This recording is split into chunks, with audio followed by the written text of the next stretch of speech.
A very warm welcome.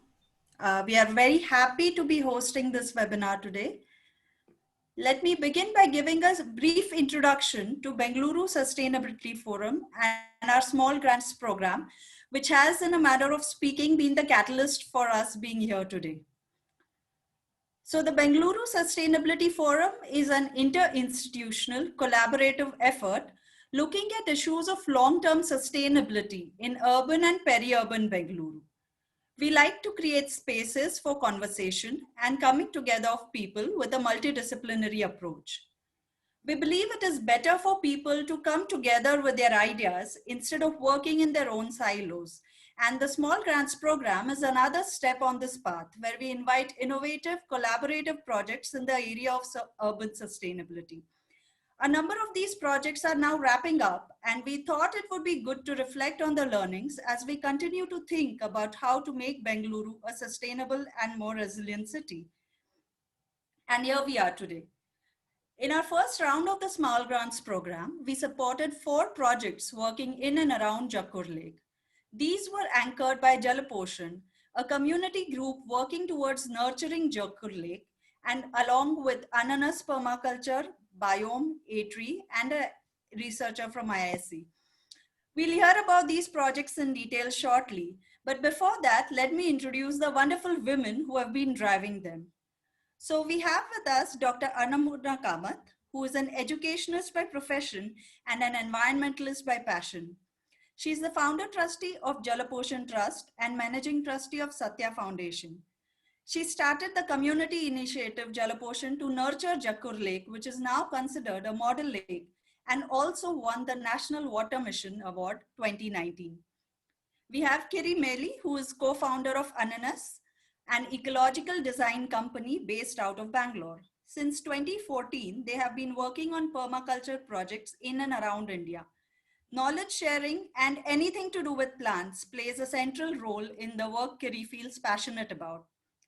Seema Sukhani currently works at the Center for Sustainable Technologies, Indian Institute of Science, on restoration and rehabilitation strategies of man-made lakes using eco-engineering approaches and trying to understand complex dynamics of different trophic levels.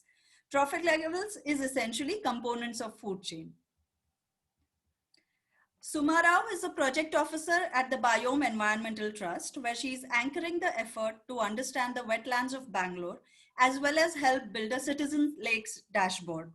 She has over 10 years of experience in R&D in the pharmaceutical industry and holds a master's degree in chemistry from Bangalore University. Shubha Ramachandran leads the water team at Biome Environmental Trust. In fact, she has been with the group since the time it was formed.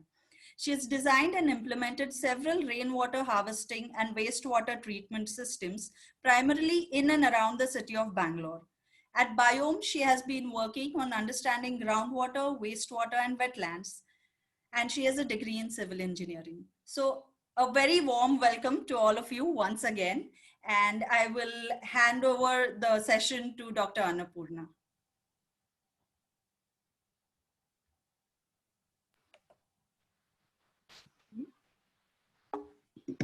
Yes, namaskar everybody. I'm Annapurna Kamath from Jalapushan Trust. So we are a citizen group which has been working with the Jakkur Lake for the past 5 years now. So here, we are to share our story of how when citizens or the community collaborates with the stakeholders, we can all conserve the lake together. So we call it the 3 C's of lake conservation. And here, I'm today going to share with you how we have used mainly education and awareness as our tools to bring the community together and work for their community lake, that is the Jakkur Lake. So to start with, we formed the group because we felt a need for the community to take ownership of the community resource, that is our urban lake, the Jakkur Lake. So BDA had developed this lake and, it was in a state of going back to, kind of getting garbage dumping and other issues. So that's when we took initiative and started this group. And over the period of 5 years in association with BBMP and all the other stakeholders, the elected representatives, the government agencies, the fishermen, the grass cutters, the local communities whose livelihood depends on the lake, the home guards, everybody together, including the institutes and a lot of educational organizations, we've been able to come a long way. And we are very, we take pride in sharing with you that we won the National Water Mission Award for Citizen and State Action for Conservation, which means, it was a kind of a acknowledgement by the state, central government, that when citizens collaborate with the state, wonderful initiatives can be kickstarted. So here I am today, going to share with you a little focused, kind of details about how we went about a program called Nature's Gurukul or Prakriti Pathshala, which was meant to create awareness in the community and involve the community in the conservation of the lake. So what is this Nature's Gurukul and how did it come about? So in the initial years, we had different programs to bring the community to the lake and work for the lake. We started with the Sunday Shramadan. So every Sunday we used to have a Shramadan where people used to participate in activities like garbage cleaning, DVDing and other things, which is still going on. And then we thought how we can bring more people to the lake. And then we started a program called Jalatarang, which focused on community events like Art by the Lake. We had a lot of programs for the local community like Rangoli, street games. So this brought a lot of these local residents who have been in and around the lake for years now to the lake. And through these activities, we were able to create awareness and involve them in the conservation of the lake. Then came a phase when we thought how to make people aware of what a lake means, what conservation means, and what are the basic priorities one should look into. Because when we say lake, the community thinks of the aesthetics only, how to make it beautiful, how to have jogging tracks, how to put benches, how to have park. So we are all more concerned about what I can get from the lake. But then how do you make people conscious about what you can do for the lake? So then we thought a little bit of awareness creation is very important, and education, because most of us are common citizens. Like I live next to the lake and that's why I'm interested in the lake. But I don't come from an environmental background and I don't know much about what lakes are, So a lot of people are like me. So then how do we become more aware and then take up a scientific rejuvenation of the lake or scientific way of conserving the lake? So with this thought, we started a program called Nature's Gurukul last year. And we are very grateful to BSF for taking up and giving us grants to kickstart this program, because we needed that push and we needed somebody to believe in us that this kind of a program is necessary to bring the community together. So, quickly I will tell you what the Nature's Gurukul objective was all about. So with Nature's Gurukul, we thought how to bring a lot of these people interested in lakes together.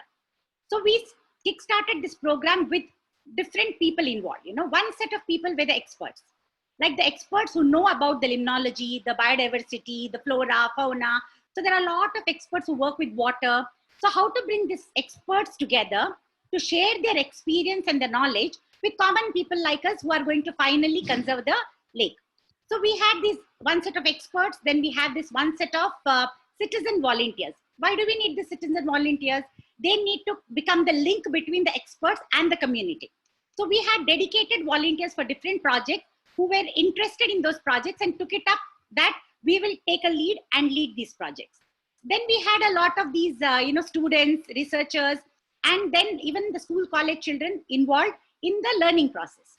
And in that we had common citizens also, citizens who were interested in taking up, understanding the lake and understanding more about the flora, fauna, biodiversity, and other aspects of the lake. So there were 4 different, kind of people involved in this. And this put together became Nature's Gurukul. Why we called it Nature's Gurukul or Prakriti Pathshala? We all know and we all will agree that nature is the best teacher. Whatever humans do, we mimic from nature. We have learned everything from nature and we have done a little bit of using our intelligence and our knowledge into it and kind of built on it. But the basic foundational education or the knowledge comes from nature. So we thought we should use this. We can learn anything from nature, science, MBA. I always tell, even a good management skill can be learned from the nature, because we see a lot of ants, managing together, a lot of activities. We see nature like trees and other plants working in, coexisting and working in cooperative mode. So we learn a lot from nature. So there's so much that we can take from nature. So we said, let us call it Nature's Gurukul. Why Gurukul or Pathshala? Because it's an open learning system. We don't have a classroom. We don't have a syllabus. We don't have a timetable. We just go there and learn. So that is why we thought it is an open learning system. So let's call it a Gurukul, the Indian way of learning and gaining knowledge from our environment. So this is how the program kickstarted, and the whole support came from a lot of institutions. A3 supported us, Biome supported us, we had Ananas collaborate with us, and we had a lot of other institutions like GKVK, NCBS, FRLHT, all these institutes which had scientists and experienced, knowledgeable resources. They all came together and lent their complete support, by giving us, their knowledge free, and also giving us ideas and also motivating us to do a lot of projects at the lake. So this is how the Nature's Gurukul started. I'll quickly share my screen and show you a couple of programs that we did under this program the last year through the BSF grants.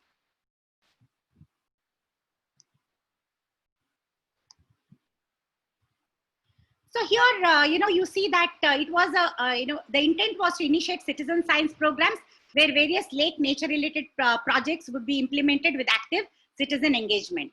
So how did we involve them? I told you there were experts, there were citizens who took ownership, there were researchers, and there were school children also who were involved in it, and also school faculty. Lot of school faculty also supported us with their knowledge, like the chemistry teachers came forward with what chemistry we can look in nature, what physics we can see in nature. So that also was quite an eye-opener and an interesting thing for us, including math. What math can you learn from nature, which was very interesting. One of the programs that we did under this Nature's Gurukul this year was tree census. So Raksha and Vijay Nishant, you must have heard about the tree doctor. His organization helped us kickstart a tree census at the lake. And today we know that we have more than close to 3,000 trees at Jakkur Lake and about more than 50 species of trees alone. Then there is a lot more of flora there, but only trees we have identified more than 50 species. So how does this help us? This kind of information helps us plan in the future plantations, what more to add to the lake, and what do we have, what are the habitats we already have, and what are the habitats we can create. So these are the kind of information that comes out of the program like this. We also had a orientation to permaculture, thanks to Ananas, who came up and said, can we collaborate and start a community garden, for our community. And it was a nice experience for the community to come to the lake and dirty their hands, because we as urbanites now have become very isolated from nature. We don't like working with soil. We don't like to dirty our hands. And this was a good opportunity for everybody to come sweat it out and also enjoy. So we used to call it the nature's gym also, because everybody would get a good exercise there during these volunteering activities. And we learned a lot about how to live sustainably. So we also had a B-Day, the apiculture department of GKVK, the entire set team, from the head of the department, all the people had come to the lake, and they had brought some exhibits also with them. And they spoke to people about why these pollinators are very, very important in a ecosystem. So normally we have our apprehensions, the community normally has apprehensions about bees and snakes because they think the bee bites, they sting. So children may be threatened. They are scared of snakes. So these kind of programs, kind of open up a conversation about how we can coexist and why we need to coexist. People came to know that if bees are not there, we are not going to live for long, because our existence or the human existence depends on bees. So these were kind of things came up. Then we had a World Rivers Day. We had a Bokakshi ball volunteering day where we made Bokakshi balls and then tried it to clean the water. We had a Birds Day where we had, discussions about bird habitat and various other aspects. We also had a climate change competitions where different school children came up with different ideas about how, we could contribute, and we have to work towards reducing our, carbon impact, and then how we could do better with these kind of programs. We really are able to bring a lot of educational institutes to the lake and make them feel that this is our lake and we should work for it. So then we had a Kere Utsav, and during the Kere Utsav also we did a lot of programs in the citizen science segment where we had lake water testing. One was conducted by A3 and one was conducted by Seema Sukani from the IISc. She's a researcher who also has collaborated with us on this program. So a lot of people came to know that water testing is not, after all, a scientist's job or an expert job. We can also do small things to understand how good the water quality of our lake is, and we can also do small interventions to help. So this is, kind of things that make people look beyond benches, beyond children's play area and beyond this, and make them understand that lake means more than what we think a lake should be. So these are also equally important. That is, conservation should be priority, and community amenities should be just to bring the community to the lake. So these kind of aspects of conservation came out during these programs, and people learn to use some small devices, some do it yourself to, kind of see how to measure the water quality. And really people enjoyed. We had people from 60 plus to children joining us and then enjoying these kind of sessions. We also had a soil day, a World Soil Day. So in World Soil Day, we had the Soil Vasu who came. He also brought a lot of soil samples, exhibits to show people about how soil is important, what soil means, and how we can keep our soil enriched and natural. So normally, we have this thought that we should de-weed, keep everything clean, lake should be clean, manicured spaces. But then he highlighted that what is more important is we do not do that, and we have to let all the microorganisms live so that the soil will be rich. So these kind of aspects which we otherwise thought was, our job and duty to clean the lake, we understood that now cleaning had a different meaning totally for us. So then, we have many more programs. Like when I say Nature's Gurukul, these are just a couple of them that I wanted to share with you.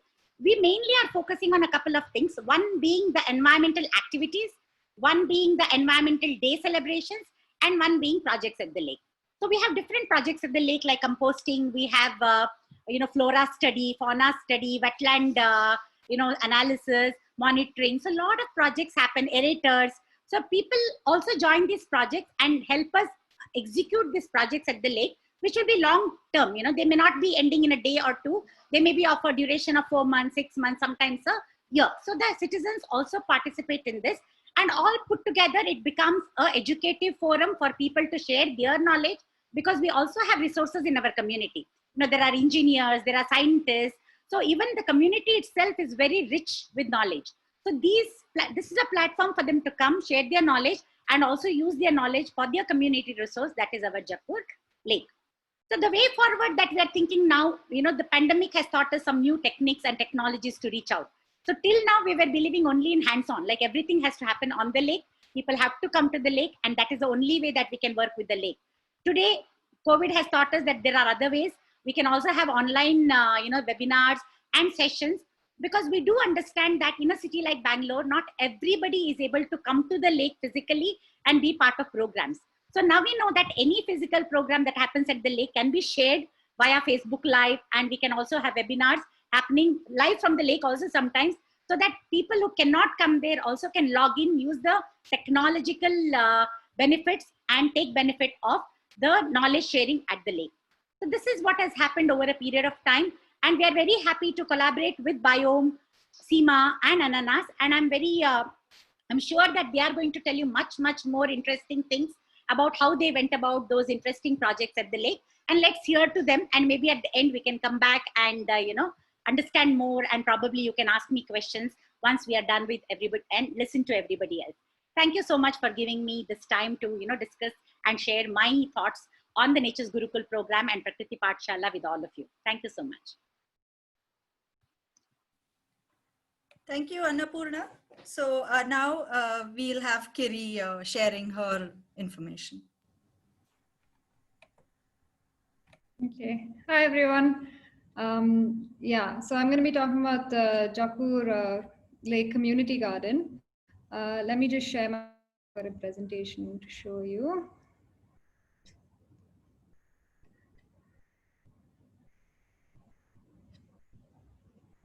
Okay. Okay, can everyone see? Yes. All good? Okay, yes. Thank you. All right. Yeah, so it's lovely to be here with all of you and to talk about a project that is very dear to me and very dear to all of us who work on it.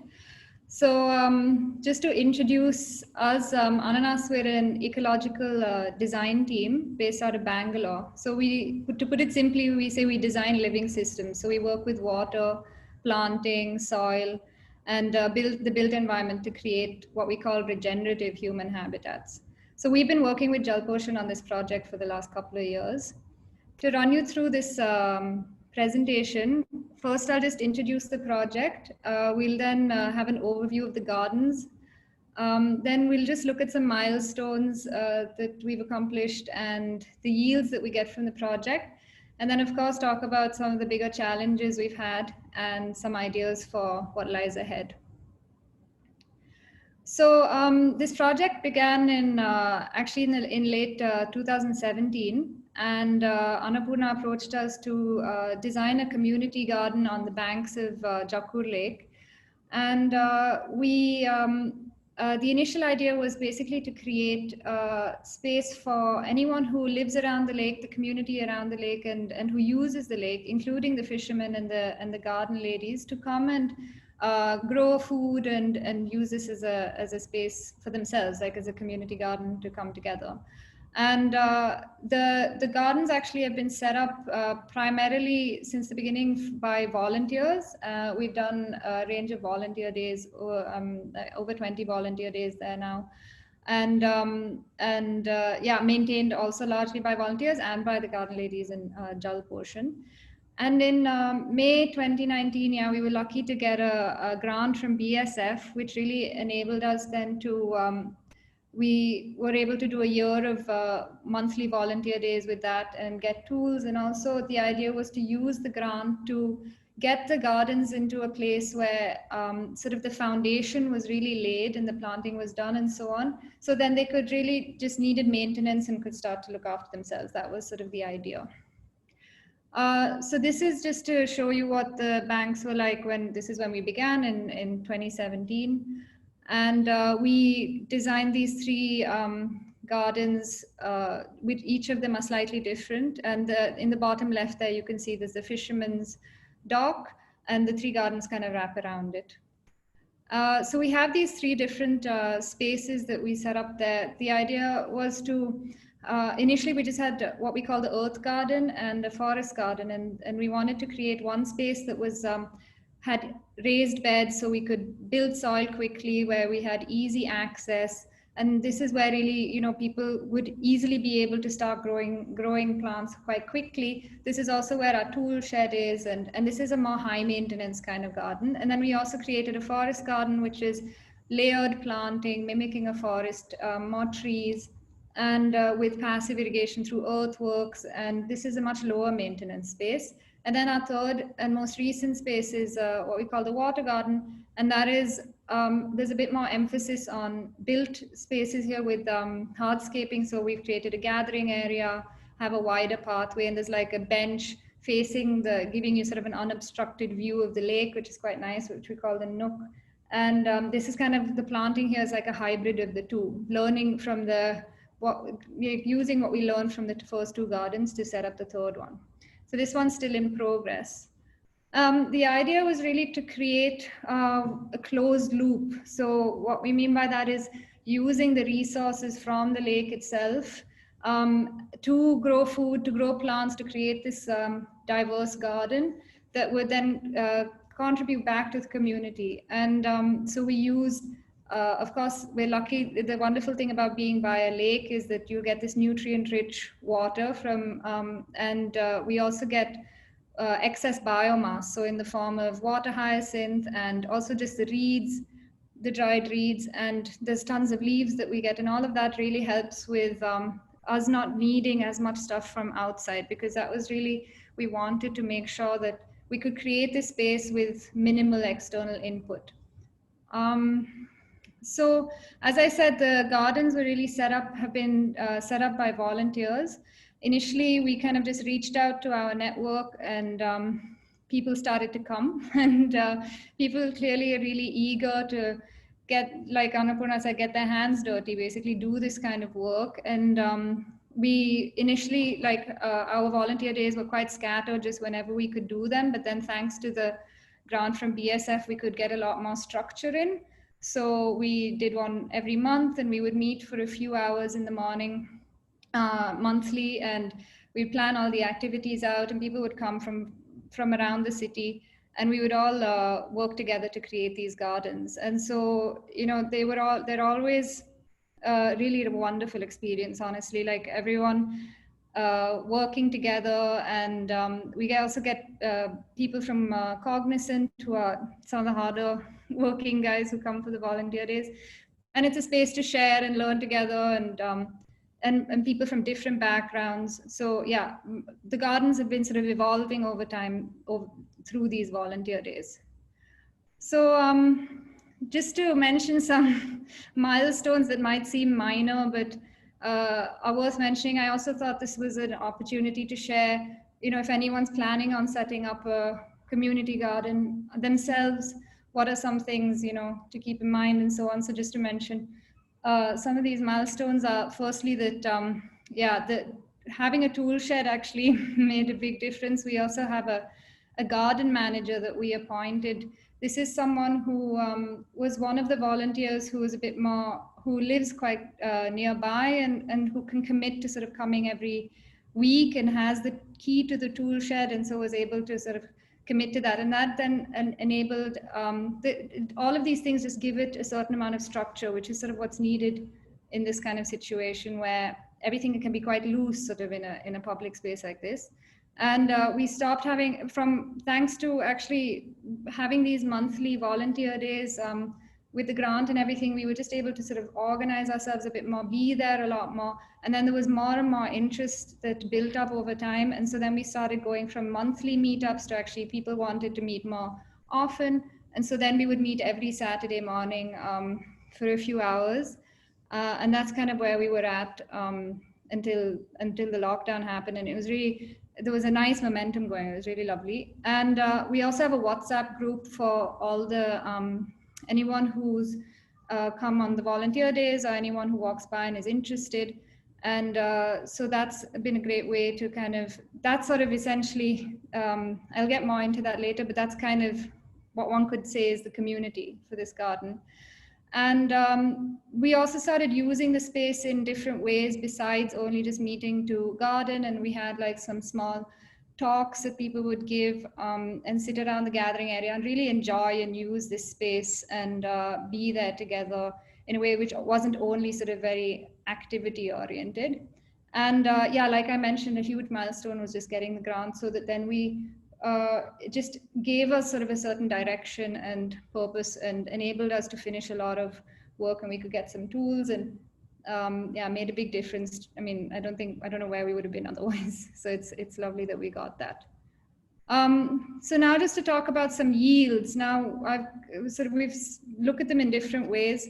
The physical yields that we get from this garden, on the one hand, we get like foods that are cultivated. So now we're getting more some fruit and tubers and especially greens and things, but also wild foods. Like gardens like this, one has to sort of accept, and it's actually a wonderful thing that in a public space like this, you're going to have a semi-wild kind of garden. Then you can start to identify a lot of edibles that come up in spaces like this. And then of course, through that, we get medicinal plants, and we've also planted medicinal plants and herbs.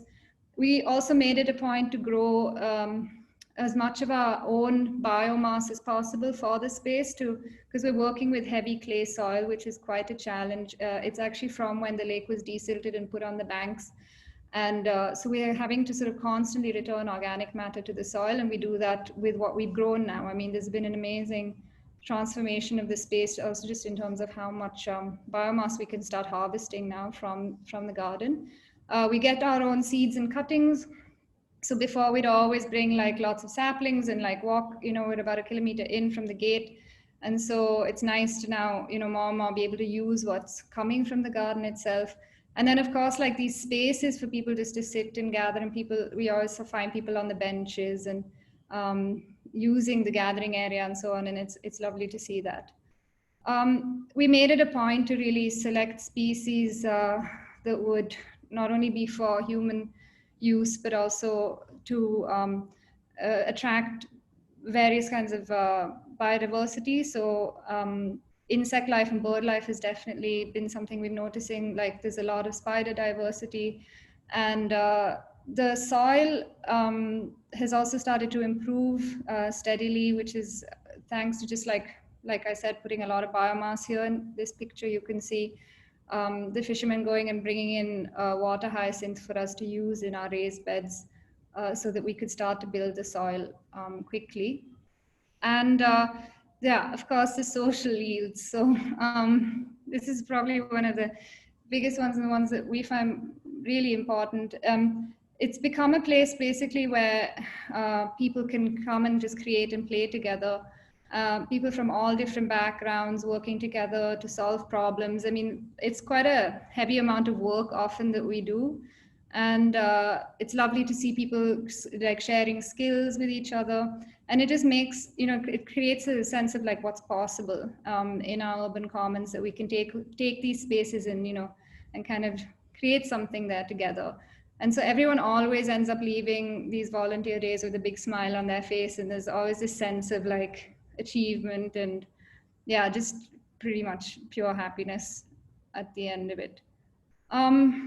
Yeah, so some of the challenges that we've had to face include basically this thing of ownership. So what we recognize is just that people, of course, can be quite busy, and it's rare to have sort of this idea of like someone who's going to come particularly regularly. And so first thing that actually really sort of this whole issue sort of pushed us to first of all be the community ourselves. So that was really lovely, and it was a big lesson for us to like set an example and be there regularly ourselves and really take it on, which actually wasn't our initial idea, but it's ended up being such an incredibly fruitful like learning for us. And also we've just stopped pushing in the sense that whoever comes can come. The WhatsApp group is basically the community and whoever can make it. And we're not trying to create some sort of fixed idea of what this community is, whose garden this is, but rather that it's quite fluid. And yeah, so that's sort of what we've sort of, this garden keeps teaching us all sorts of quite valuable lessons about letting go. And yeah, but like I said, before COVID hit, we really did have people who live nearby who would be there like, you know, every Saturday. And let's see, you know, what happens in the future.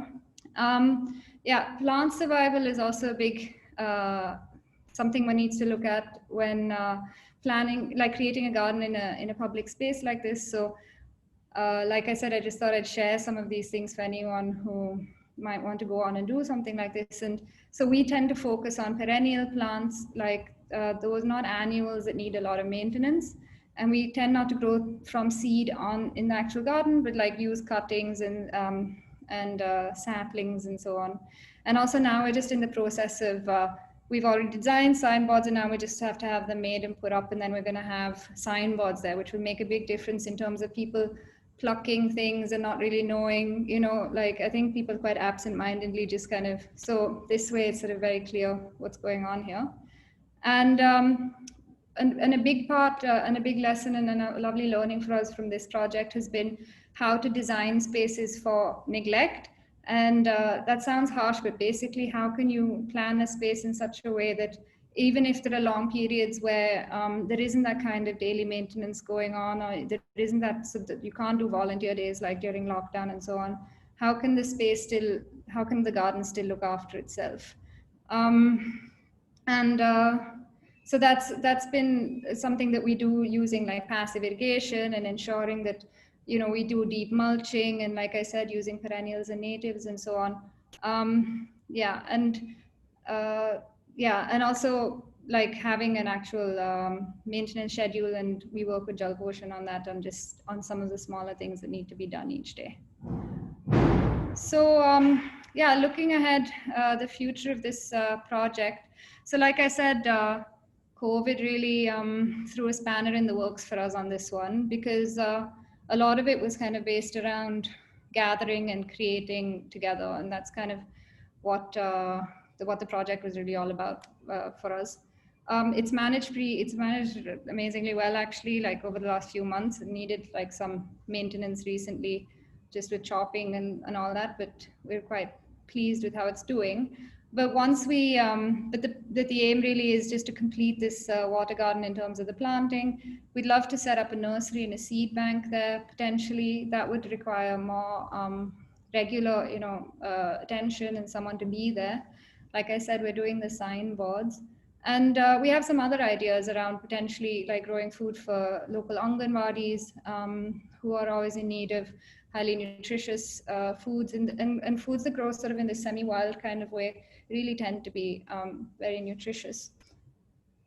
Yeah, so yeah, just to end, what we really have felt is that, like, okay, so it's clear that the vision and the design for this project have really changed and evolved continuously over time. Just in the last year as well, we've realized that this garden doesn't really take very well to being labeled or put in any kind of box. But the moment we feel, and like it's like once we say, oh yeah, this is what this is, then it shifts and changes again. But it's made it sort of an incredible learning experience, and we're still very much in this process. And it's also certainly, like, one thing is definitely for certain is that this is a model system for common spaces, just how one can adopt these spaces, work together, have these volunteer days, use what's available from the lake. And the yields might not always be the most easy to quantify, and we always are looking for, our minds always seek these easy to quantify yields, but really the yields are very obvious and easy to experience and see when you're actually there. And so I hope that once this COVID clears, I can see that many of you come join us at some of these volunteer days, and we can do some gardening together. So yeah, thank you. Thanks very much. Thanks a lot, Kiri. I definitely am looking forward to coming for one of these days myself. Oh, lovely. So I would like to invite Seema.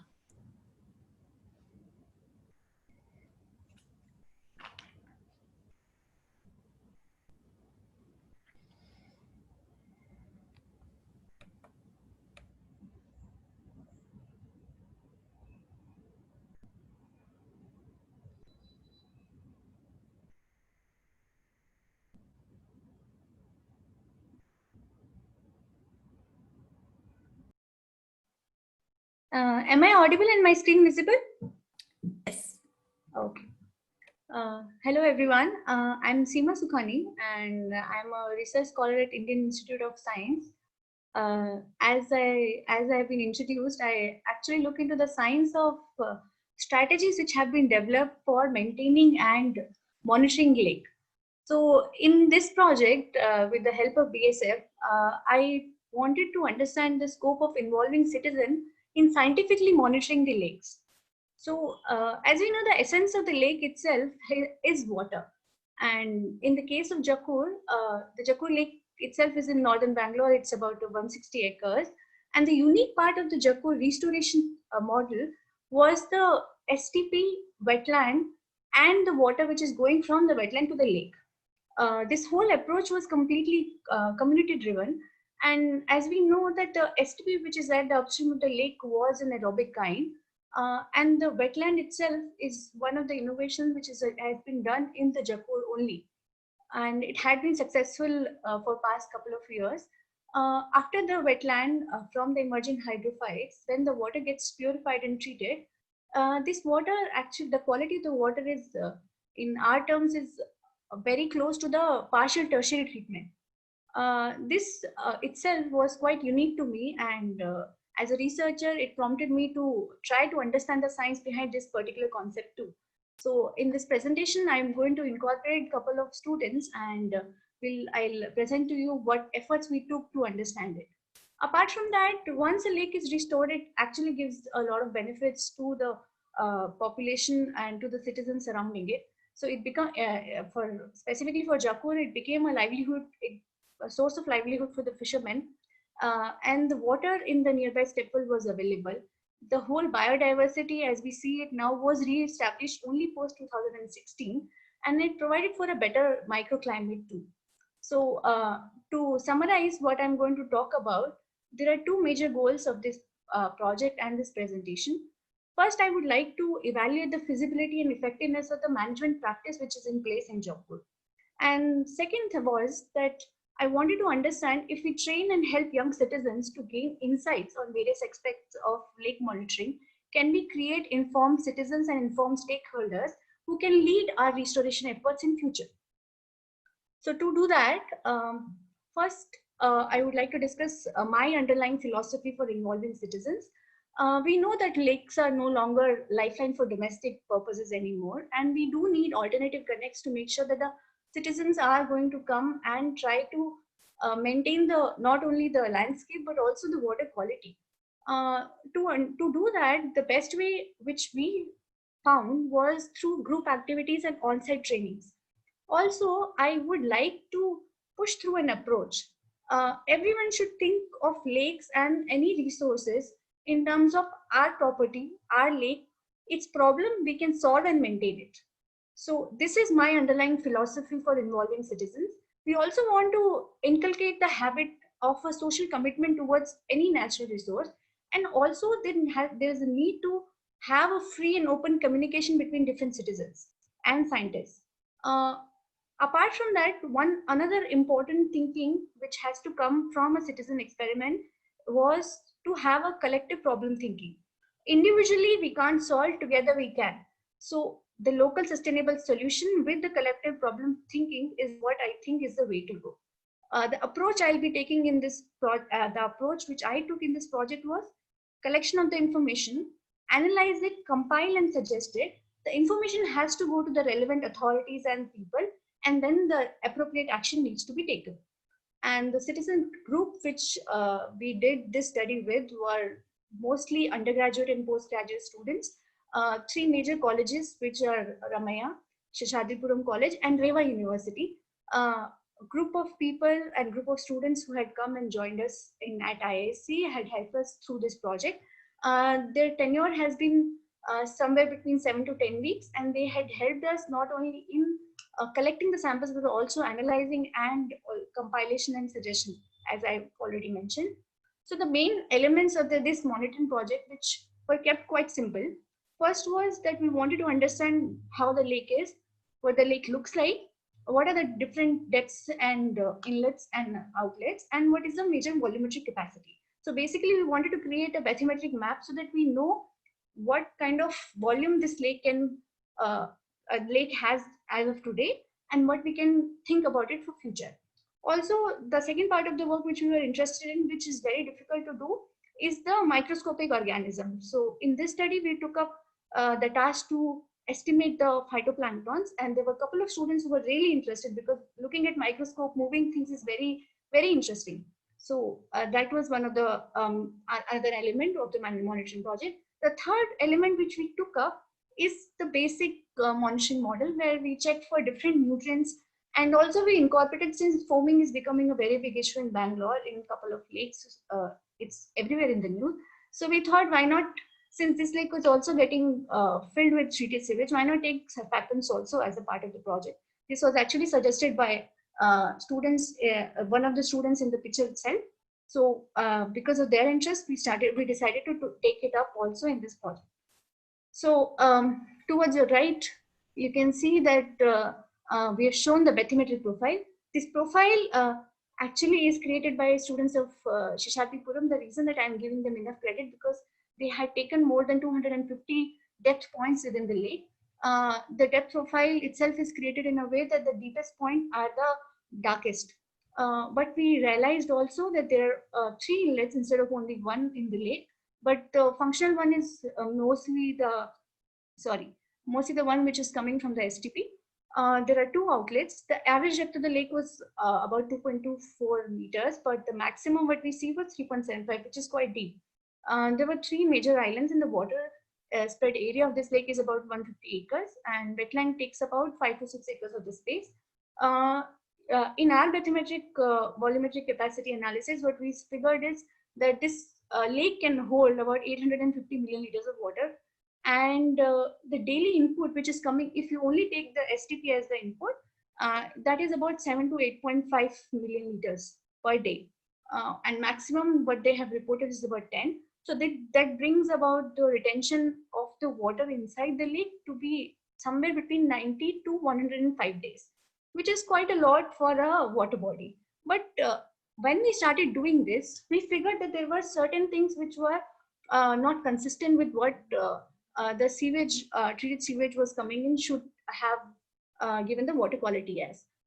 But before discussing that, since this study was done by 3 different groups, then it was considered best that we should take a model of systematic sampling instead of a random sampling, because in randomness we would not know consistently at what position we were doing it at. So the 9 locations which I am showing you on towards your right side were the locations which were selected, and the water which was collected was through the grab sample, and it was tested for various physicochemical analysis. It was tested for various physicochemical properties. So couple of the results I'm going to show here. Important or most surprising part was that from the wetland outlet, the position number 8, what we saw was the nutrient concentration or the surfactant concentration or the COD, which we call as oxygen demand, was usually higher than what we get from the STP, which was really not consistent, because how can an output be more than an input? So that's where we found our first inconsistency between the data. The second thing was, which was again little surprising, was the redox. The redox in general tells you what kind of chemical reactions can happen in the water.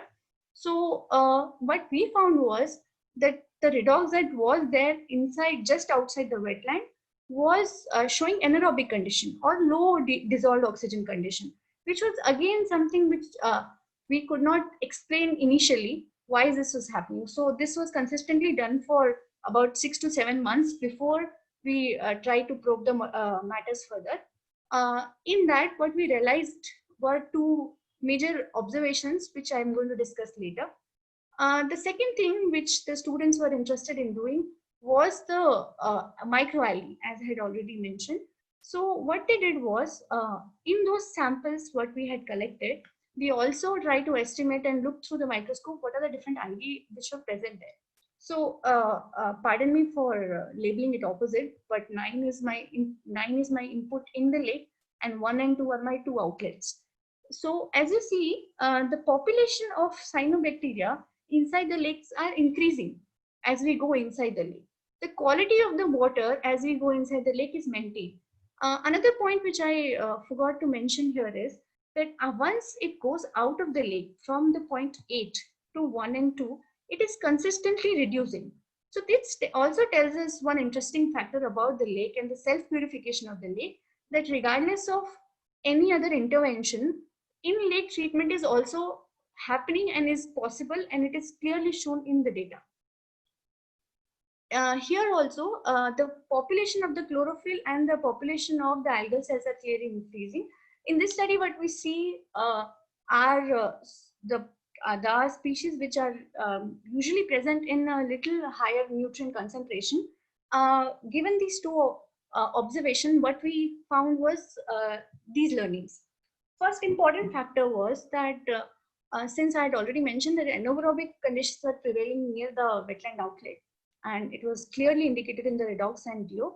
So when probed further, what we realized is that 2 things had not happened before. Earlier, only treated sewage was coming. Now, some amount of excess untreated sewage is also entering the lake, which is a problem. But as of now, since the lake purification capabilities are there, the threshold is not crossed. It is taken care of inside the lake only. But we need to stop it before it goes out of our hands. So only treated sewage in this lake should be allowed to enter. Another observation which we made was that the maintenance of the wetland is now required. So because what happens is, over a period of time, these plants also die and they become a sludge. This sludge also gives you nutrients inside the water. In our term, what we call it as plant mineralization or internal loading of the nutrients, which starts to happen. So once we dredge it, what we think is that the treatment capability of the wetland can be reclaimed, and the water what we were receiving earlier from the wetland, we should be able to get it back. But the good news is, even though there is hardly any reduction or some part of the nutrients only are getting removed in the wetland, the in-lake treatment capabilities are still very much intact, and the reduction is happening really well. So this actually tells us that, I mean, the capability of the nature And it's extremely surprising, but the capabilities of nature to take care of itself is also something which we should appreciate. In terms of the student involvement, there were three major findings which we had. As a trainer myself, what I saw that instead of going by only lab or only field, what we should focus on is what are their interests. We should nurture the joy of learning within the students so that they can find their interests better and they'll be more interested in putting their efforts henceforth. Uh, Another thing is that unlike the traditional method, here we should not focus on the individual learning. Group-based activities and group-based learnings are much more prominent, and they give you a longer retention and create a greater impact on the young minds. And these informed stakeholders then become a voice for the lake and for the resources itself. Another important factor which we think is that learning now needs to be not only should be in terms of books, but it has to be converted to visual in terms of experience based, and it has to be participatory in nature. Then only these students can retain it longer and have a greater impact on our natural resources. In the end, there are a couple of things which we also learned, which I couldn't mention in the presentation. First point was that the consciousness for the natural resources is missing.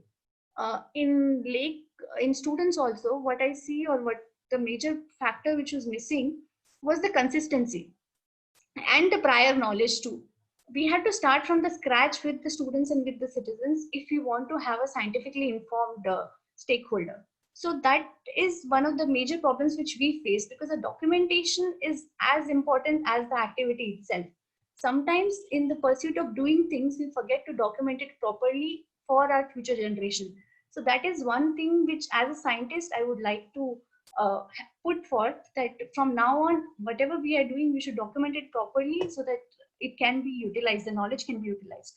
Also, the reclamation of these natural resources is quite a difficult task. And as we know that there are a lot of stakeholders. Earlier, all the lakes which were restored or which were maintained had a lot of stakeholders, and different skilled people used to come together and do it.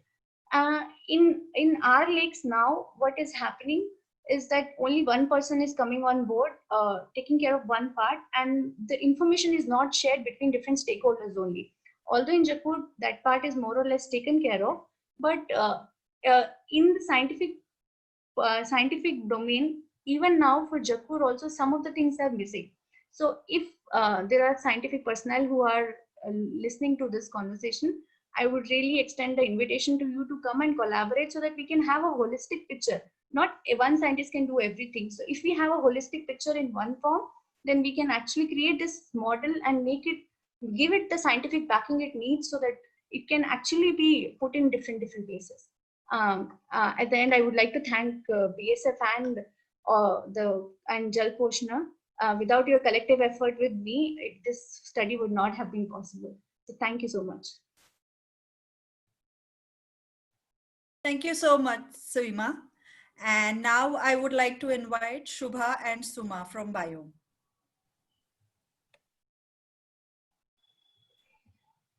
Hi.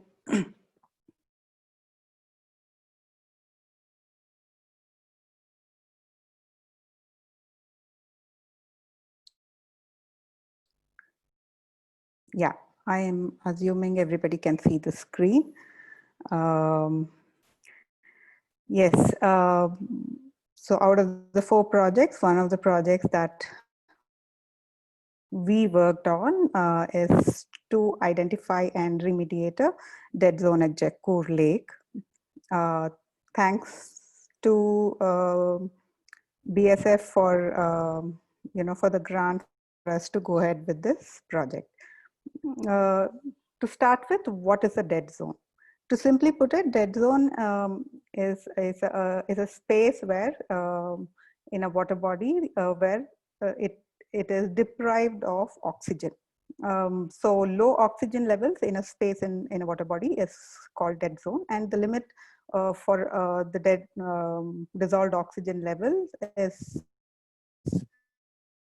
if it is below 4 mg per liter, then you will consider that space to be a dead zone. So why do you want to identify? What are the causes for the dead zone?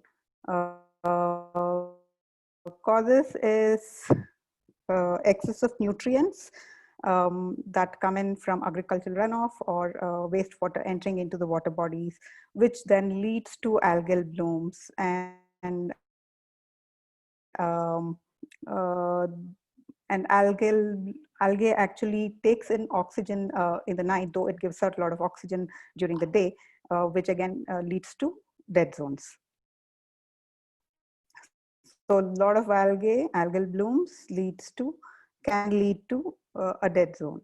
Some of the, actually the dead zones are usually observed in oceans and large lakes, like Gulf of Mexico, Baltic Sea, and other spaces.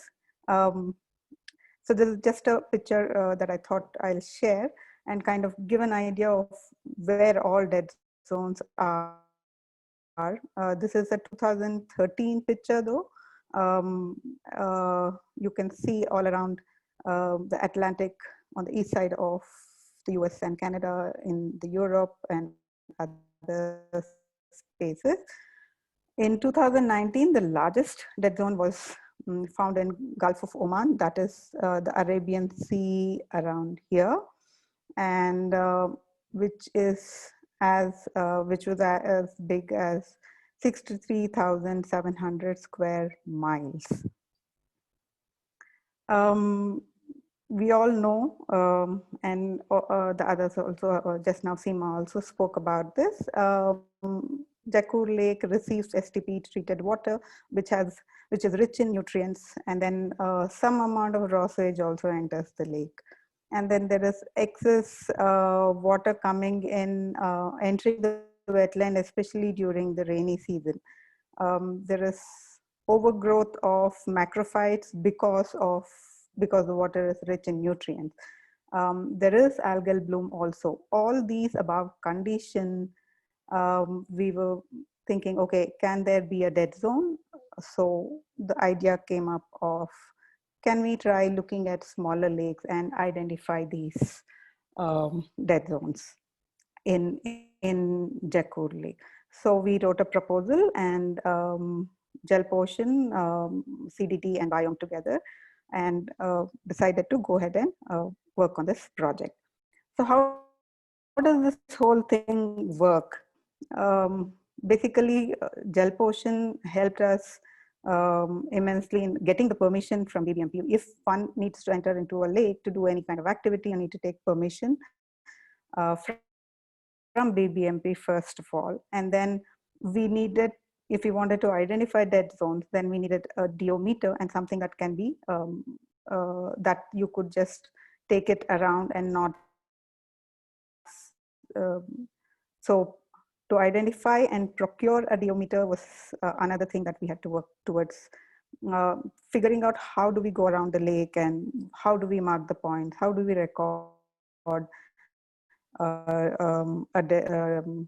the dissolved oxygen levels in the lake. So these were some of the things that were going on in our mind when we started with the project. At the end, we identified IISc Pro 20 as a DO meter, which is a handheld meter that we could use. And thanks to Atri, who actually got this for us, and without this, we couldn't have gone ahead with the project at all. So they shared it with us for the entire project for us to go ahead and record the DO levels at the lake. So these are the points that we recorded the DO levels at the lake. And the red ones, 4, 5, and 6, like Seema mentioned, the DO level at the wetland was pretty low. Yes, we found the same around just at the just after the wetland where we measured. This whole area had very low DO. Also, the other point which consistently showed low DO was the Kalyani. There were points, there were times where throughout the west side of the lake, 7, 8, 9, and 10, these points, this whole area also showed very low DO levels.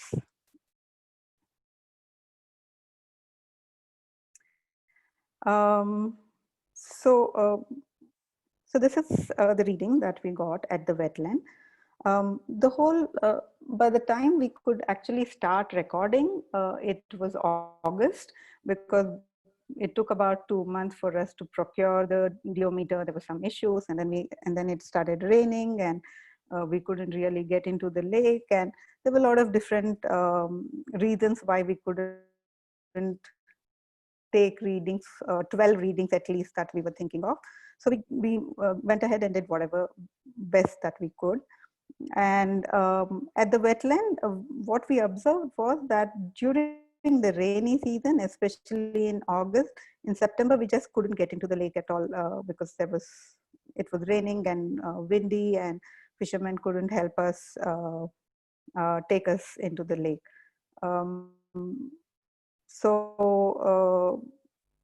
During the rainy season, we found that the DO level at the wetland, the 0.5, 6, and 4, 5, and 6 that I showed you, showed very low levels. Whereas later, after the rainy season, as you can see, the DO levels were quite good at the wetland. At the Kalyani, though, throughout the year, we observed that the DO levels were low, and we took readings at 6 inches below the water level and 1 meter below the level. So dead zone, the dissolved oxygen levels readings can be varying at depths also. So we wanted to make sure of taking at least at 2 different depths. And yeah, so we found that Kalyani had low DO levels throughout. So one was to identify if there were dead zones, and if there was, then how can we remediate one of the dead zone was the thought.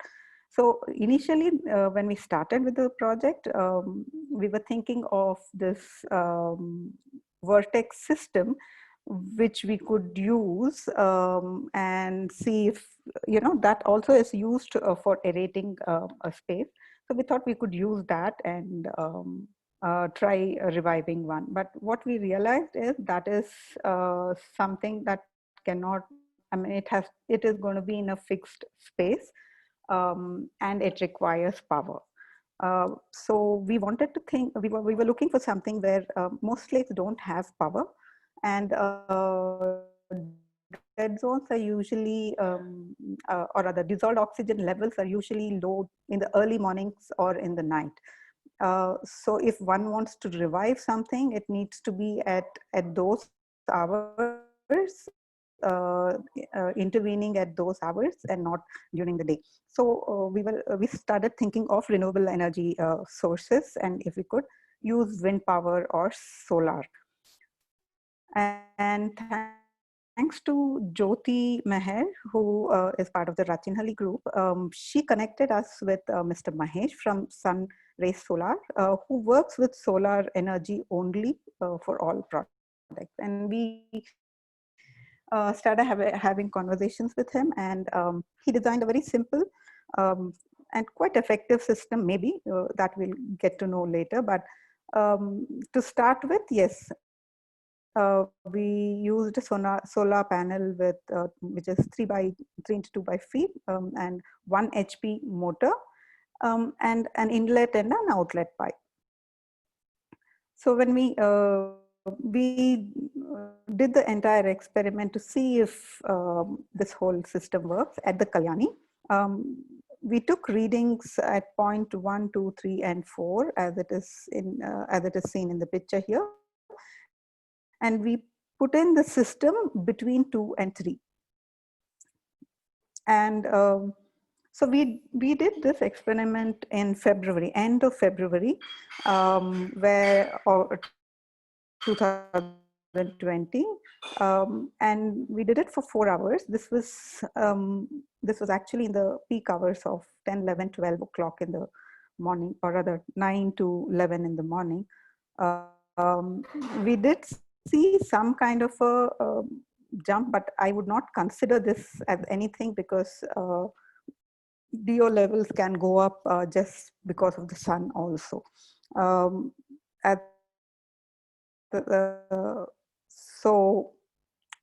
This is actually the entire system to show you. I'll just quickly play this video to show you all how the whole system actually works. I am hoping that you can see my screen again.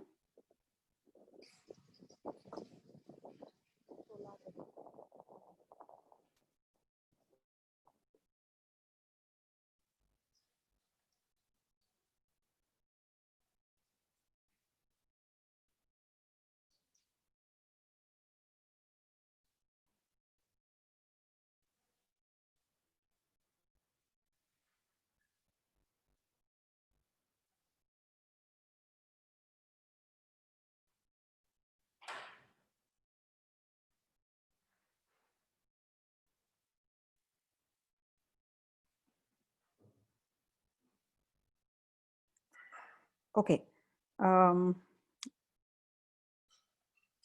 Yeah. Back to the presentation. Yeah, this is a simple system where the water is taken from one side and it goes out of onto the other side. There is a lot of work that needs to be done on this system to figure out if there is any kind of improvement. Is it possible to even revive a dead zone or not? Some of the key learnings is, yes, we need to monitor for a longer period to understand the effectiveness of the system.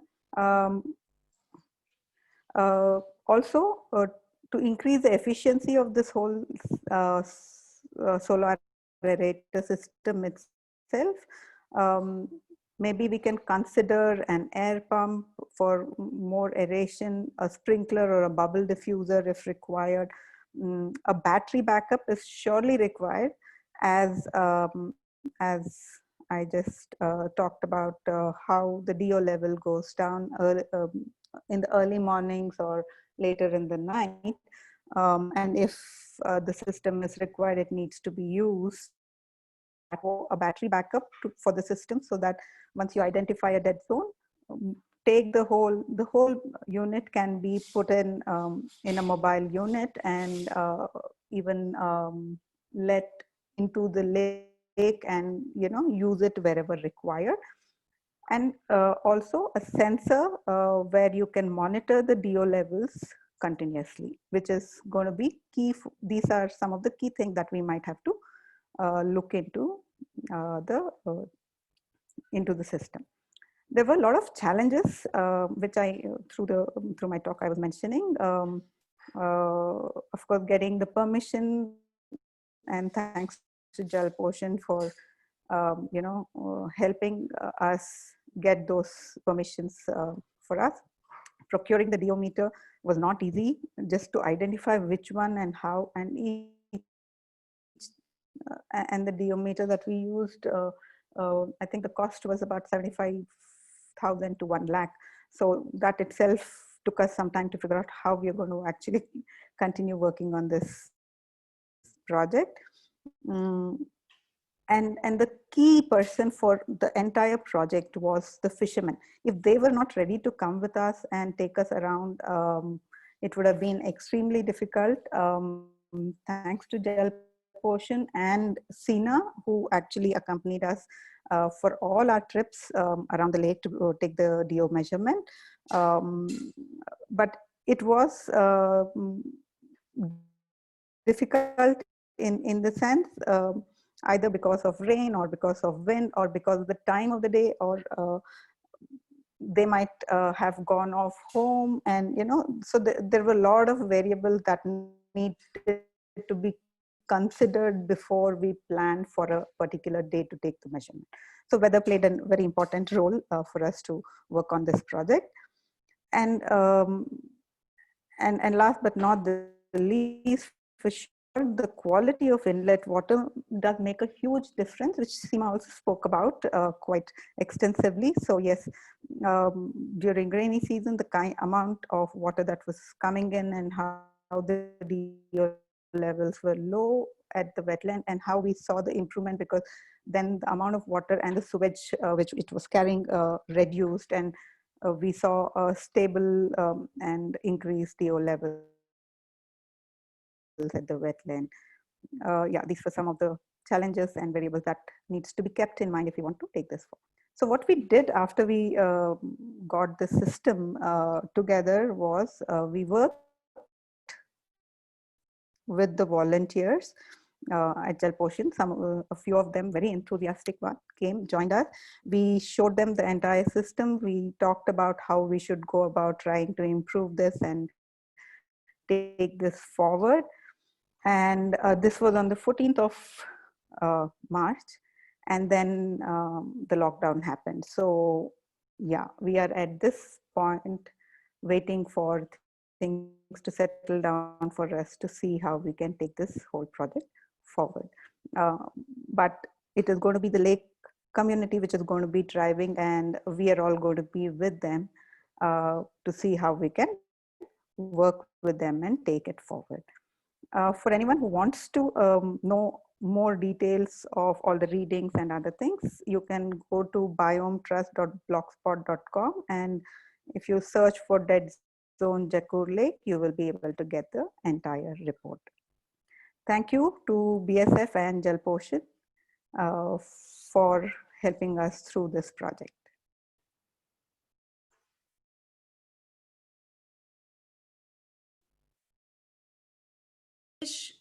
Is Shubha going to be saying something at this point? Yes. Shubha, do you want to add? Yeah. Shubha? No, nothing at this point, Mansi. No. Okay. Thank you so much. Yeah. So I'll invite Dr. Annapurna back again to kind of connect the dots between all these projects that they did and what it meant for Jakkur Lake in total. Yes, so this whole program's objective was how to scientifically conserve a lake. So when the community becomes enthusiastic and wants to take over the conservation of the lake, it is very important to ensure that it is scientifically done, because we can have many aspirations and we can always think of a lot of innovation and creativity, coming into the conservation aspect. But is it scientific and is it in the interest of the lake is what is very, very important. And here is where all these projects have brought that component into our conservation efforts. So now we know a little better about what is water quality, how it can now, what are DO levels, how they can really impact. So we're still learning. I mean, there's a lot more to learn, but at least we have a little more knowledge than when we started 5 years ago. And this is really helping us take the scientific approach, because at the end of the day, what matters is not how much passionate the community is about lake conservation, but are we doing it right? So here, the scientific social responsibility. We get a lot of corporate social responsibility investing funds in the lake, but we need an equal backing from the scientific fraternity, the scientific community around the lake. When they come together and support our initiative by providing ideas and knowledge, I think we will be able to do the best job with our lake. And here is where I'm very, very grateful again to BSF and all our collaborators, Biome, Ananas, and Seema, and all the support from the scientific fraternity, all the institutions around the lake, especially ATRI, GKVK, NCBS, and all these organizations that have always come forward and supported us and given us the right backing to take this initiative forward in the most scientific way. So I would urge all communities, the citizen communities, to always approach the scientific fraternity around their communities and gain the basic knowledge required for lake management, monitoring, and conservation. Because as common citizens, we have very, very limited knowledge, and lake being a natural entity, we see that every minute there is so much more to learn and understand. Even in these 5 years, I have still not understood anything I can say about the lake. The little I know is, opening up new doors for a lot more to learn. So this is what Nature's Gurukul is all about: learning and keep learning, and especially learning from nature. Thank you. Thank you. So we have a few questions here, and one of them is, how was your experience in dealing with the government agencies? Were they really supportive, and how did you approach that point? How did you educate the surrounding inmates of the lake from making them to have STP and other education sessions? Yeah. So how did you make people listen to you and do what you like? Yeah, so the first question about working with government agencies, our experience in the 5 years has been really, really good. So we interact with about close to 15-20 agencies, to take like BBMP, BWCC, Stormwater Drain, KSPCB, Forest Department, BESCOM. So there's a lot of government agencies that we need to work with when we are taking care of a lake or conserving a lake. But our experience has been very good. But I think it's more of the citizen community attitude. So when we go and work with government agencies, we should work in a collaborative fashion. Whether it is our MLA, whether it is our corporator, all of them have lent us 100% support, because always we have gone with an attitude like we want to work with you, not with an attitude like we know better than you and you cannot do the job well, so we are here as a community to do it. So I think that is very important. That is why I said in the 3 C's, the community and the collaboration. The collaboration is most important. We need to have a collaborative spirit and work. And today, I'm really proud to say that we don't even run from office to office to get our work done. We only get to do a call, and everything is, done at the end of the day. So one call to BWSSB or one call to BBMP, and at the end of the day, you get a report back saying that the problem is resolved. And that is because they are knowing that the citizens are serious about this initiative and they need to support it, and it's a teamwork.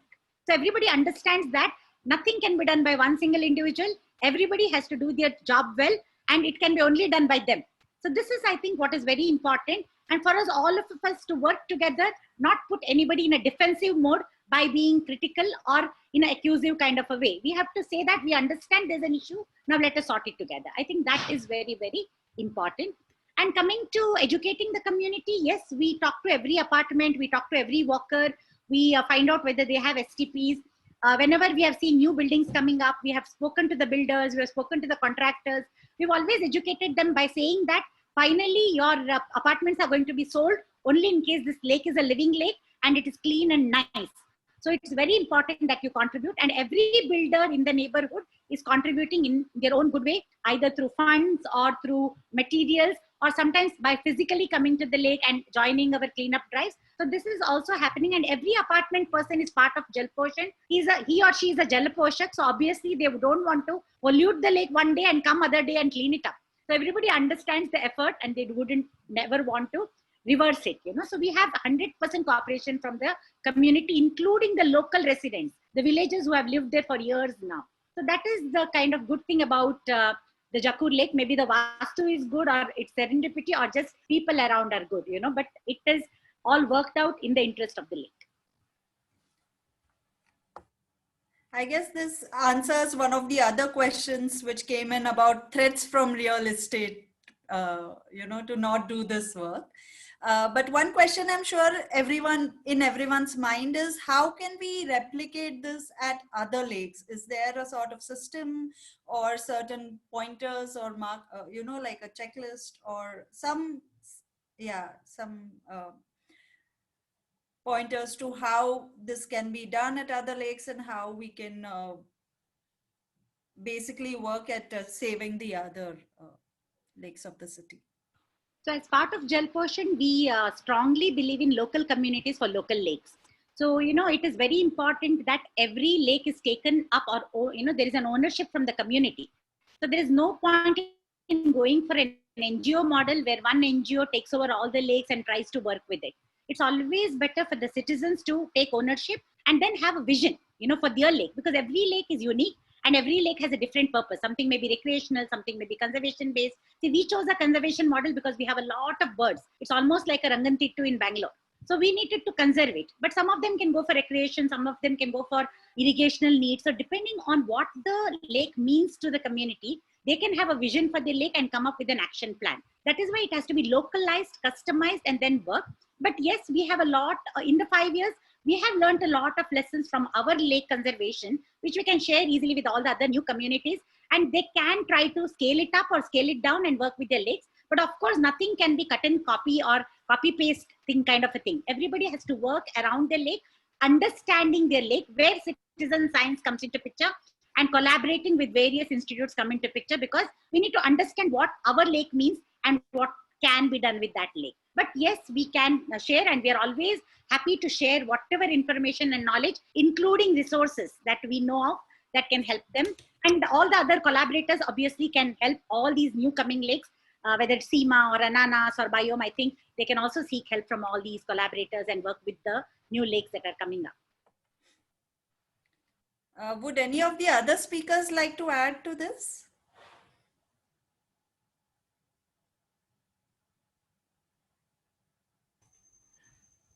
Yeah, hi, this is Shubha here.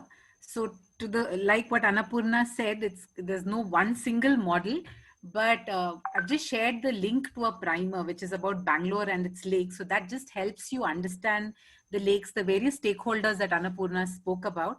And it also kind of systematically lists out what are some of the things that you can do. Of course, a lot of it is common sense about bringing the community together, but it also gives you contact information.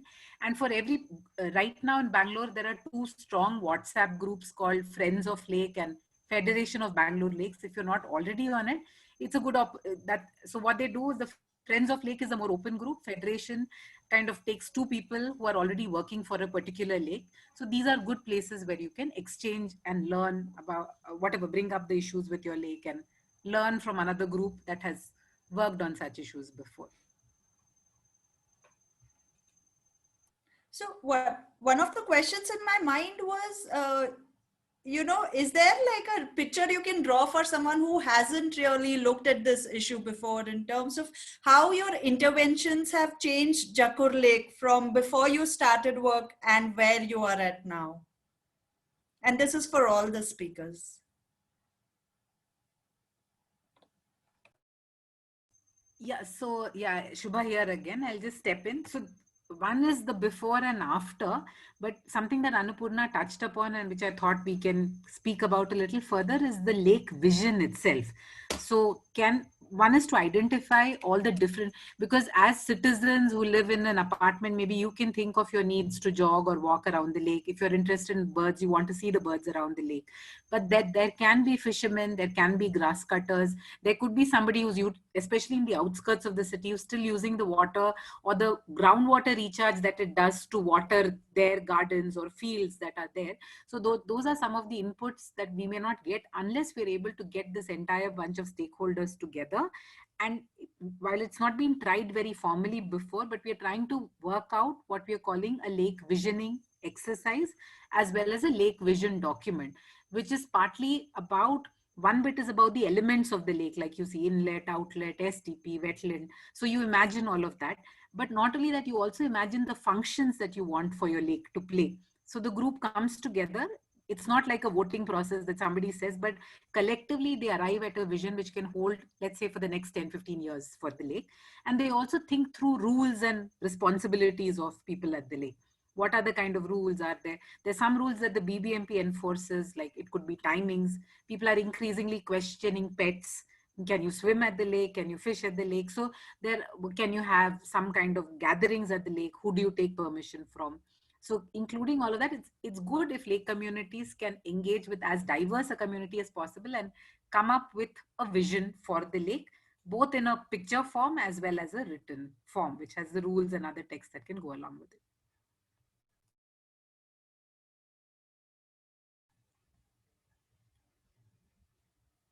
Yeah, to V Udupa, yes, every lake could have a vision. If the group is interested, we would also be interested in working with the lake group as Biome to see how we can actually, there are some thoughts that we have around it, but to work with the lake group to actually define this vision better.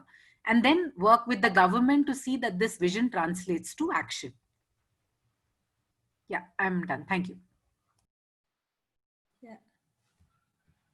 Yeah, just to add here, one thing is, as Shubha said, we have from day one involved all the stakeholders, especially the fishermen. I would say the credit for all the water quality and the water management goes entirely to them at Jakkur Lake, because they have been very cooperative and very eco-sensitive also. Whenever we tell them something, they listen. They also are they come forward to interact with scientific fraternity also. So when we have got experts, they've also interacted with the expert, asked their questions, got clarifications. So this is very important, not to leave anybody. We have to include everybody from the community and make them a part of the conservation effort. So this is very, very important. And that really, really helps. And that is what a community or a citizen group should work towards, including every individual from the community, not excluding anybody, whatever be their background, whatever be their profession, because they have something to contribute to the conservation effort. Has it happened that there are conflicting interests, and then in such a case, how is it possible to resolve them? See, when we speak about a community initiative with so many stakeholders coming together, there obviously is going to be difference of opinion, and there are going to be conflicts. Sometimes something that is good for somebody may not be good for somebody else. But then what is very important is, thoughts are brought together. So at every point, whenever we are making decisions, we don't take instantaneous decisions. We give it time. There is a soaking period. So first collect all the inputs from the community, whether it is about the pathway or whether it is about the children's play area or whether it is about growing trees. Take inputs, collect the inputs, filter it and see what makes sense, what doesn't make sense, and then run it through experts. There are a lot of experts who can help you. Like we have an advisory board. We have Dr. Subbu as an ornithologist. We have Mr. Vishwanath for water expert. We have a lot of experts, Dr. Ella Reddy. So whenever we think something specific, like TVR is there for wetlands. So whenever we think we need expert help, we run these things through them so that we know whatever we are doing is right or wrong. And then we can also convey this message back to the community saying why that decision was made and why their idea was not picked. So they know that it was considered, but was not, executed because of some, thing that was not gelling well with the interest of the lake. So this communication is very important. Taking their ideas, pulling it together, running it through an expert, and giving a feedback again to the community, what can happen and what cannot happen. If you don't do that, then there is a kind of a conflict saying that, oh, my ideas were not considered, and there can be a kind of a dropout from the community. So I'm not supposed to be part of this. So this is very important. People management is kind of a thing one has to do in community initiatives, and that's very important. Yeah, so we have a comment which says that if you want to run a conflict management lake group and build consensus, make sure women lead it. Gender is important. And I feel it's really important to also acknowledge the fact that today we have an all women panel, unlike usually when you have men leading and taking the space everywhere. So that personally for me, it seems really good to be here. Are there any other questions? We have about 2 minutes before we end.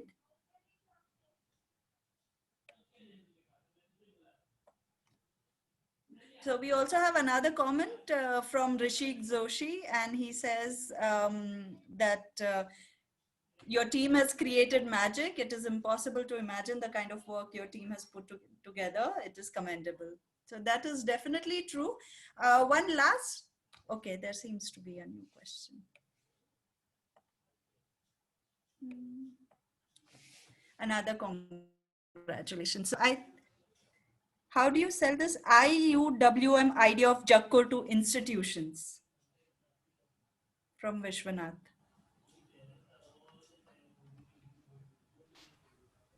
I think the person who asked the question is the best to answer it to.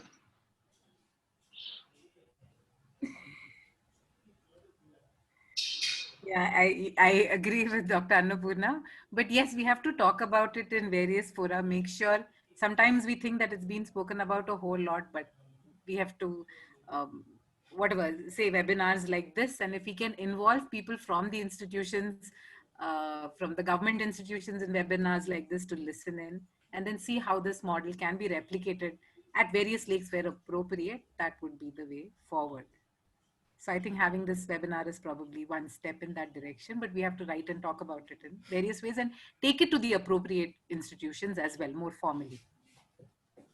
Just to add to what Shubha said, whenever we take people for a walk or whenever we are meeting any officials or anybody visiting the lake, we, kind of promote this IUWMS concept and mainly, making the community understand that wastewater, when it is treated, is not harmful. It is good. And it can be used for lake rejuvenation is something that is very important. And we do a lot of dialogues and conversations around this to convince the community and the officials and everybody who visits the lake. So that has been our way of spreading a message saying that this can be a part of lake rejuvenation. STPs are not bad. They can be helpful, but it's just that you need to monitor them and ensure that the water quality is up to the mark. So this is something we do as part of our educative programs. All right. So thank you very much to all the speakers and also to all of you all who joined us this evening. I learned a lot, although I have been with them for a little while now, but having this kind of a systematic dialogue is definitely helpful. And I hope we can carry forward these conversations. We are going to have a recording of this webinar up on our YouTube channel shortly. And we hope that it will serve as a resource to anyone who wants to go back to what went on at Jakkur Lake and what the experiences were. And I hope that we will continue to see you in all our other events. Stay in touch. Thank you.